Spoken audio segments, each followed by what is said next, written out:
Bonsoir, mes amis. Ever wondered why every French movie seems to have a baguette or a beret? Let's debunk some amusing French stereotypes, shall we? From fashion fanatics to the English enigma, we've got it all covered. First things first, the baguette. Yes, we French love our bread, but not all of us carry a baguette under our arm everywhere we go. Now, isn't that a crumbly stereotype? To be honest, it's as if the world thinks we're some sort of baguette-wielding superheroes, ready to whip out a freshly baked loaf at a moment's notice. Picture this, you're on a date, and just when things are getting romantic, you pull out a baguette.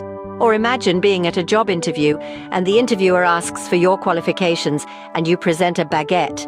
Now that's what I call a breadwinner. Don't get me wrong, we do love our baguettes. They're a staple part of our diet. But folks, we don't always have them tucked under our arms. We have bags for that, you know. So the next time you see a French person, don't expect a baguette under their arm, maybe in their stomach, but not under their arm. Next up, the beret. Do you think we sleep with them on too? Ah, the quintessential French stereotype, the beret.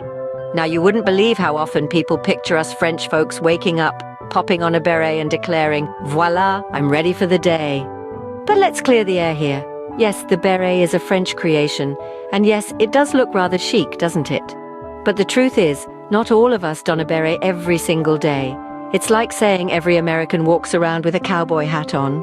So, while we do appreciate the charm of a well-placed beret, we don't actually wear them to bed or in the shower or, well, all the time. The world of French headgear is more diverse than you think. We've got everything from fedoras to bucket hats. So no, we don't wear berets while sleeping or while showering or all the time. We have other hats too, you know. Now let's address the elephant in the room. Do we, the French, really hate English that much? Well, the short answer is no. The longer and much more entertaining answer involves a bit of history and a lot of misunderstanding. Many believe that we French people scoff at the English language, wrapping ourselves in our rich linguistic tapestry while snubbing our noses at the Queen's tongue. Here's the twist. We don't. It's true we take immense pride in our language, but that doesn't mean we are anti-English. In fact, many of us are quite proficient in English, but we may just prefer to respond in French because, well, we're in France. It's like going to Texas and being surprised that people are speaking English. So the next time you meet a French person, don't be surprised if they reply to you in English. We do know other languages. It's time to address the grape. The great wine stereotype. Ah, wine. The sweet nectar of the gods, or so many seem to think that's all we French folks drink. Here's the twist, my friends. We don't bathe in vats of Merlot or use Chardonnay as mouthwash, as delightful as that may sound. Contrary to popular belief, we do not wake up and reach for a bottle of Bordeaux instead of a cup of coffee. We've got a strong relationship with coffee too, you know. And let's not forget water.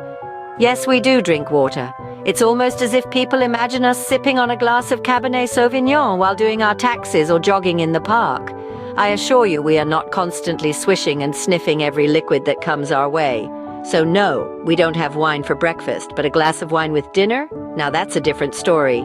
Are we all fashionistas strutting down the Champs-Élysées? Let's find out. Now it's no secret that France, particularly Paris, is a global fashion capital. But does that mean every French citizen is a walking Vogue cover? Oh mon Dieu, not at all. Imagine Jacques, a common man from Toulouse, waking up at 6 in the morning, reaching out for a Dior suit, a Chanel tie, and a pair of Louboutins. Sounds glamorous, right? Hold that thought. Now imagine him wearing this extravagant ensemble to his job at the local bakery. Not quite as glamorous now, is it? We French do appreciate fashion, but like most people, we save the runway looks for special occasions.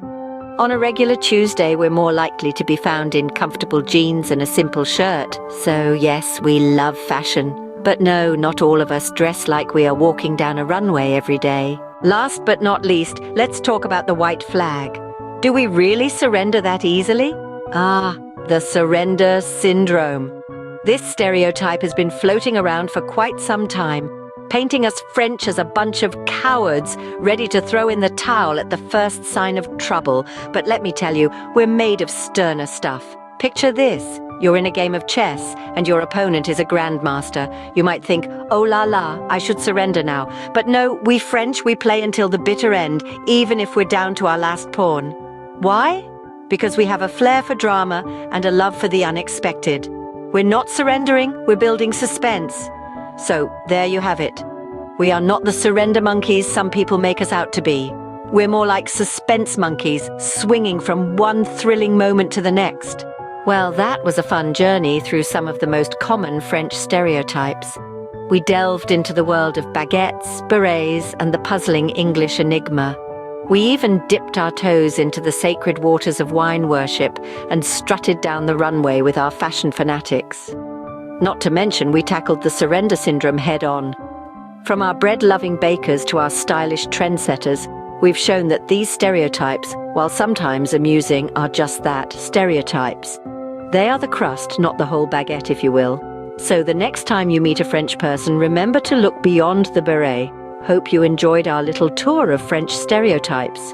Don't forget to subscribe for more fascinating cultural content. Au revoir. Ooh.